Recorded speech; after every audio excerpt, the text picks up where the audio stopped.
বান্দা বান্দীদেরকে বলে দেন, যারা জুলুম করেছে, অত্যাচার করেছে, গুনাহ করেছে, অপরাধ করেছে, লা তাকনাতু মির রাহমাতিল্লাহ, তারা যেন আমার রহমত থেকে নৈরাশ না হয়। আমি আল্লাহ পাক রব্বুল আলামিনের কাছে তারা ক্ষমা চাইতে দেরি, আমি আল্লাহ তাদের গুনাহগুলোকে ক্ষমা করতে দেরি করব না।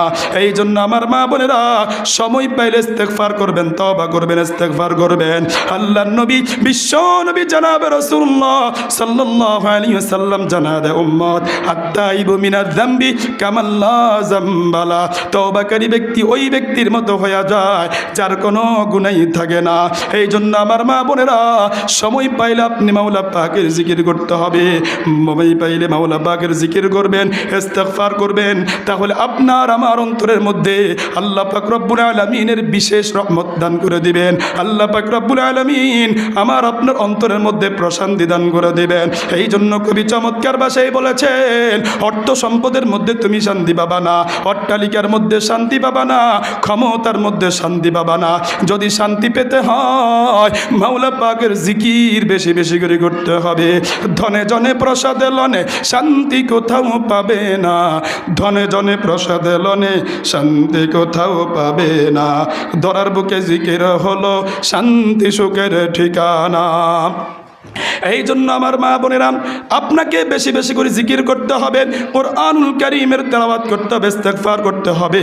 আল্লাহ রাব্বুল আলামিন আপনার জীবনের সমস্ত গুনাহগুলো আল্লাহ পাক রব্বুল আলামিন মাফ করে দিবেন। ক্বালান নাবিয়্যু সাল্লাল্লাহু আলাইহি ওয়াসাল্লাম, মান লাযিমাল ইস্তিগফার জাআলাল্লাহু লাহু মিন কুল্লি দায়কিন মাখরাজা ওয়া মিন কুল্লি হাম্মিন ফারাজা ওয়া রাযাকাহুল্লাহু মিন আইসু লা ইয়াহতাসিব। আল্লাহর নবী নবী জনাব রাসূলুল্লাহ সাল্লাল্লাহু আলাইহি ওয়াসাল্লাম জানা দেন, উম্মত যেই বান্দা বান্দে ইস্তেগফারকে লাজিম করে নিবে, ইস্তেগফারকে আবশ্যক করে নিবে, হাঁটতে হাঁটতে ইস্তেগফার করবে, চলতে ফিরতে ইস্তেগফার করবে, ভাত রান্না করতে করতে ইস্তেগফার করবে। আল্লাহর নবী নবী জনাব রাসূলুল্লাহ সাল্লাল্লাহু আলাইহি ওয়াসাল্লাম বলেন, মান লাযিমাল ইস্তিগফার, যে ব্যক্তি ইস্তেগফারকে লাজিম করে নিবে, জাআলাল্লাহু লাহু মিন কুল্লি দায়কিন মাখরাজা, আল্লাহ পাক রব্বুল আলামিন তার যত সংকট আছে সকল সংকটকে আল্লাহ রব্বুল আলামিন দূর করে দিবেন। ওয়া মিন কুল্লি হাম্মিন ফারাজা, তার যত দুশ্চিন্তা আছে, তার যত পেরেশানি আছে, আল্লাহ রব্বুল আলামিন সকল পেরেশানি দূর করে দিবেন।